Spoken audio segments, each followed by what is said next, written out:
Was this anime season better than the last one? Well, let's find out together. We'll tell you our opinion on what's good and what's not.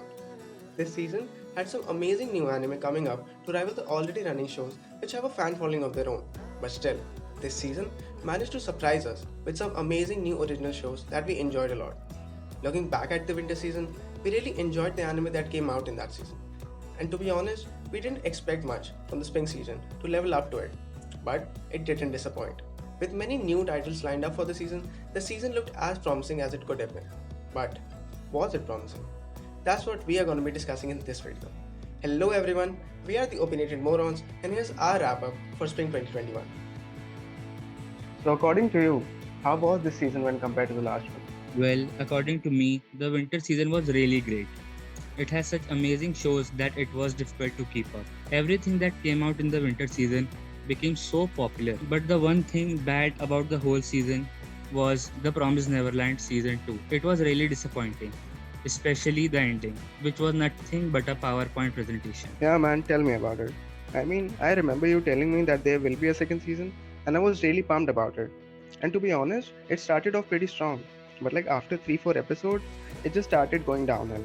And I guess there was no going back from there. It's sad because the first season was so good, and the season was what you just said, a PowerPoint presentation. But thankfully, there was amazing shows like Jujutsu Kaisen, One Direct Priority, and Horimiya.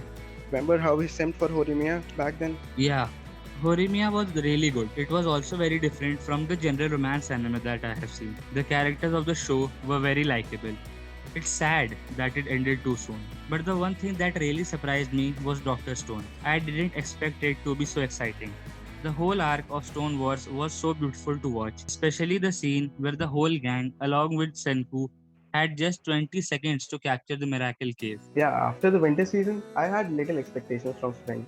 But thankfully, this season had some great new lineups, like originals like Hige Hero, Tokyo Revengers, To Your Eternity, and to be honest, it was better than I was expecting it to be.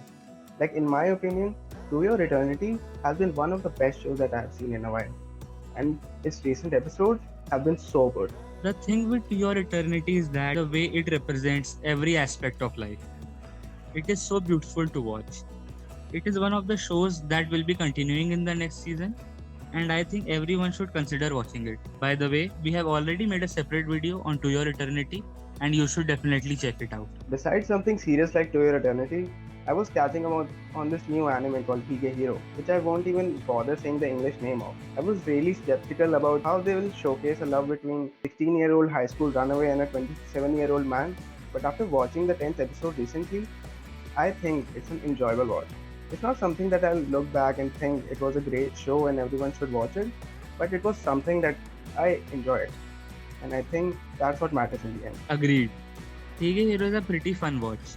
But the one show that everyone is talking about is Don't Tease Me Nagatoro san. I saw the first episode where Nagatoro is not only teasing the protagonist of the show but taking it a step further. She's basically harassing him, and I didn't get the point why the people are so hyped about it. Yeah, so I almost dropped it after like watching 3 4 episodes of it, but then I gave it another try after a while, and I think that everyone should get teased by Nagatoro. Like, bro, it was so good that after watching like 7 episodes, I just couldn't wait for the anime. I started reading the manga non-stop, and now I understand what the fuss is all about. The way that Nagatoro tries to hide her true feelings that she has for her senpai by teasing him all the time, but caring for him at the same time and making sure that no one else lays a hand on him, which tells a lot about her character. The direction that the story is headed in is really promising. But it's one of those stories where you don't really care that much about the ending. Like, as much as I want them to end up together, I also want Nagatoro to just keep teasing him, and these wholesome moments to just keep on happening. Like, the journey is so heartwarming in itself that I don't really want to end. I think I may pick it up again. But Koikimo just ended, and I would say it was not satisfying. According to me, it was a perfect 7 out of 10 show. But I also watched Osomake, which is an harem anime, and after watching the quintessential quintuplets last season, which was so good, I would say I find Osomake really underwhelming. The story is not that great, and according to me, it is the most boring harem anime I have seen. Yeah, bro, I can totally relate to you. Like, I dropped it after the fourth episode. It was just a no go for me. I've been catching up on Super Cup, and sadly, no one is talking about it. I mean, I get it. It's really slow and simple slice of life show with little to no development. But I think that's something really satisfying about those. Like, when suddenly the anime just becomes colorful, when the protagonist does something out of their comfort zone, like, I don't really know. It just makes me really happy for them. And I think people should consider these for a change rather than watching just action all the time. Right. But you cannot blame them because this season had some amazing action anime packed like Tokyo Revengers, 86, Vivi. But the one anime I was really curious about was Tokyo Revengers. With time travel involved, everyone was like it would be similar to Erased. But after watching it, I can say that it is much better than Erased. The story is really good and different. The complexity of the story is on another level. We have also made a separate video talking about Tokyo Revengers, which you guys can check out. I think it was a great season overall. Yeah, I totally agree on that. Most of the animes that we've been enjoying will be ending in the next few weeks. And it's kind of sad yet satisfying. Because not only we got like new shows that we waited for every week to catch up on, but it was also an experience that we'll remember for a while. Like whenever you start a new seasonal anime, you don't really know it will be worth watching or not. But that just makes it more thrilling, I'll say. Because every anime has its own respective vibe to it. Shows like Hige Hero, Koikimo, Uzumake, which were average at best. But shows like To Your Eternity and Tokyo Revengers, which are still going on and are excellent in my opinion. This season was a good balance of some average and some really good stuff, which is a good thing in my opinion.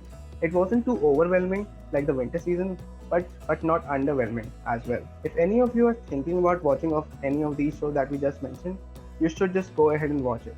I promise it will be an enjoyable watch. I totally agree. Spring season is over and anime for the summer season will be starting next week. I am really looking forward to the next season. So that's it for this video. Please like, share and subscribe to the channel for more such videos and thanks for watching.